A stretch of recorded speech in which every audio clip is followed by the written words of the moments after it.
एक प्रखर राजपूत नेता की कांग्रेस में एंट्री। यशवर्धन सिंह शेखावत कांग्रेस में सक्रिय हुए हैं। बीजेपी के झुंझुनू से विधायक रहे डॉक्टर मूल सिंह शेखावत के पुत्र हैं यशवर्धन। यमुना जल समझौते को लेकर विशेषज्ञता रखते हैं यशवर्धन सिंह। कांग्रेस में आते ही तकनीकी तौर पर उन्होंने सवाल खड़े किए हैं। यशवर्धन सिंह शेखावत क्षत्रिय युवक संघ से जुड़े हैं, जो कि राजपूत समाज की अग्रणी संस्था मानी जाती है। उस कोर टीम में भी शामिल रहे थे जिसने क्षत्रिय युवक संघ की हीरक जयंती कार्यक्रम को आयोजित किया था। यशवर्धन का पारिवारिक बैकग्राउंड संघ और बीजेपी से जुड़ा रहा है, लेकिन यशवर्धन ने अपनी राह कांग्रेस को चुना है। ये बड़ी खबर इस वक्त की दे रहे हैं। एक तरफ भारतीय जनता पार्टी पूरी तरीके से सक्रिय और कई ज्वाइनिंग बीजेपी में हुई है कांग्रेस से, लेकिन ऐसे में बड़ा सवाल यही है कि एक प्रखर राजपूत नेता की कांग्रेस में एंट्री से कितना ज्यादा बूस्ट कांग्रेस को मिलेगा। यशवर्धन सिंह शेखावत कांग्रेस में सक्रिय हुए हैं। बीजेपी के झुंझुनू से विधायक रहे डॉक्टर मूल सिंह शेखावत के पुत्र हैं यशवर्धन सिंह, जो कि कांग्रेस में सक्रिय। यमुना जल समझौते को लेकर विशेषज्ञता रखते हैं यशवर्धन सिंह। ये बड़ी बात इसलिए क्योंकि हाल ही में हरियाणा और राजस्थान के बीच बैठक भी हुई थी,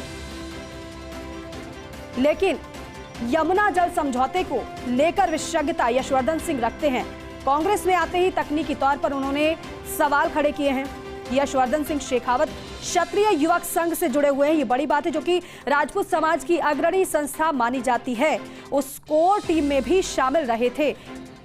पॉलिटिकल एडिटर योगेश शर्मा जी हमारे साथ जुड़े हैं। योगेश जी, जरा समझाइएगा, यशवर्धन सिंह शेखावत कांग्रेस में सक्रिय हुए हैं, इसे किस तरीके से हम देखें? देखिए दीपिका, यशवर्धन सिंह शेखावत को जहां तक मैं जानता हूं लंबे समय से जी, बहुत ही प्रखर, मेहनती और साथ ही पढ़े लिखे जो नौजवान होते हैं उस कैटेगरी में आते हैं जिनको विषयों की बड़ी बारीकी समझ है।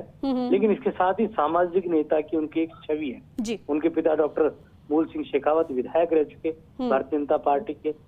वो भी एक बड़े नेता थे शेखावटी के, खास तौर से राजपूत समाज के अलावा एक सामाजिक छवि उनकी थी।